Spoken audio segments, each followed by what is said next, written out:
வணக்கம் நேயர்களே. நம்முடைய நாடாளுமன்றத்தில் நம்முடைய நாட்டில் பல்வேறு அரசியல் குடும்பங்கள், அரச குடும்பங்கள் இன்றளவும் கோலோச்சி வருகின்றன. அந்த வகையில் இன்றும் பல்வேறு ஒவ்வொரு மாநிலங்களிலும் ஒரு சில குடும்பங்கள் என பல்வேறு குடும்பங்கள் நமது நாட்டை ஆட்சி செய்து வருகிறார்கள். அதிகாரம் அவர்கள் கையில் தான் உள்ளது. இப்படி பார்க்கும்போது ஏற்கனவே தந்தை, தாத்தா, பாட்டி, அம்மா என்று காலங்காலமாக எம்எல்ஏவாகவோ, எம்பியாகவோ, அமைச்சராகவோ, முதலமைச்சராகவோ, பிரதமராகவோ இருந்தவர்கள் உண்டு. நான் அதை பற்றி சொல்வதை விட அதே போல் அரச குடும்பத்தில் காலங்காலமாக அரசராக இருந்தவர்கள், பரிபாலனம் செய்தவர்கள், அவர்களுடைய வாரிசுகள், இன்றைய வாரிசுகள் மந்திரிகளாகவும், அமைச்சர்களாகவும், எம்பிக்களாகவும், எம்எல்ஏக்களாகவும் பல்வேறு பதவிகளும் இதுவரையும் இன்றுவரையும் கோலோச்சி வந்து தன்னுடைய செல்வாக்கை நிலைநிறுத்தி வருகிறார்கள்.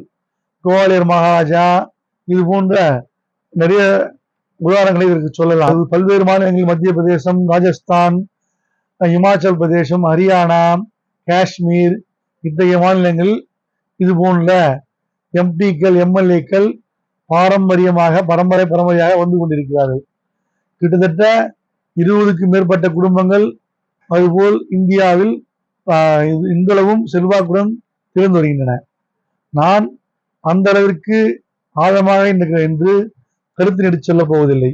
இன்று நாம் பார்க்க போவது தற்போதைய நாடாளுமன்றத்தில் 2024ஆம் ஆண்டு நாடாளுமன்றத்தில் ஒரே குடும்பத்தைச் சேர்ந்த எம்பிக்கள், அமைச்சர்கள் இதுபோல் இப்பொழுது அதாவது ராஜ்யசபாவிலோ அல்லது லோக்சபாவிலோ, மேலவையிலோ அது கீழவையிலோ, மாநிலங்களவையிலோ அல்லது மக்களவையிலோ, இந்த இரண்டு அவையிலும் சேர்த்து ஒரு குடும்பத்தைச் சேர்ந்த மிக நெருங்கிய உறவுகள் இருப்பதை பற்றி பார்க்கலாம் என்று சிந்தித்து இந்த பதிவினை வழங்குகிறேன். நம்முடைய தமிழகத்திலேயே எடுத்துக்கொண்டோமானால் திரு வைகோ அவர்கள் நாடாளுமன்ற மேலவை உறுப்பினராகவும், திரு துரை வைகோ அவருடைய மகன் மக்களவை உறுப்பினராகவும் தந்தை, மகன் இருவரும் நாடாளுமன்றத்திற்கு சென்று வருகிறார்கள். அதே போல் ப. சிதம்பரம் அவர்கள் மாநிலங்களவைக்கும் அவருடைய மகன் கார்த்தி சிதம்பரம் அவர்கள் மக்களவைக்கும் தேர்ந்தெடுக்கப்பட்டு தந்தை மகன்களாக நாடாளுமன்றத்திற்கு சென்று வருகிறார்கள். அதே போல் திமுகவில் பார்த்தோம் என்றால் திருமதி கனிமொழி அவர்களும் திரு தயாநிதி மாறன் அவர்களும் ஒரே குடும்பத்தைச் சேர்ந்தவர்களாக நாடாளுமன்றத்திற்கு, மக்களவைக்கு சென்று வருகிறார்கள்.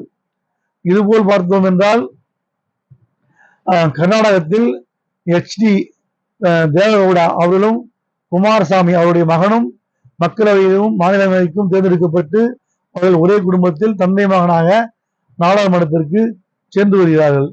இதேபோல் உத்தரப்பிரதேச மாநிலத்தில் அகிலேஷ் யாதவும் அவருடைய மனைவி டிம்புல் யாதவும் கணவன் மனைவியாக நாடாளுமன்றத்திற்கு சென்று வருகிறார்கள்.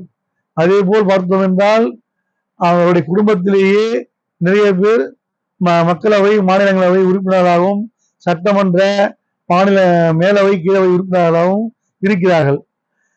அதே போல் பார்த்தோம் என்றால் காங்கிரஸ் தலைவர்கள் திருமதி சோனியா காந்தி அவர்கள் மாநிலங்களவை உறுப்பினராகவும், அவருடைய மகன் ராகுல் காந்தி அவர்கள் மக்களவை உறுப்பினராகவும் இருக்கிறார்கள். அவர்கள் ஏற்கனவே தாய் மகனாக நாடாளுமன்றத்தில் இருந்துள்ளார்கள், மக்களவையில் இருந்துள்ளார்கள். அதே அவருடைய உறவினரான மேனகா காந்தியும் அவருடைய மகன் வருண் காந்தியும் மக்களவையில் இருவருமே இருந்துள்ளார்கள், பொறுப்பில் இருந்துள்ளார்கள். இப்பொழுது அவர்கள் இல்லை என்றாலும் இவர்கள் இருக்கிறார்கள். அடுத்தது இப்போது ராகுலுடைய சகோதரியும் வயநாடு தொகுதியில் போட்டியிட உள்ளார்கள். அவர்கள் வெற்றி பெற்றால் ஒரே குடும்பத்தில் 3 பேர் நாடாளுமன்றத்தில் இருப்பார்கள்.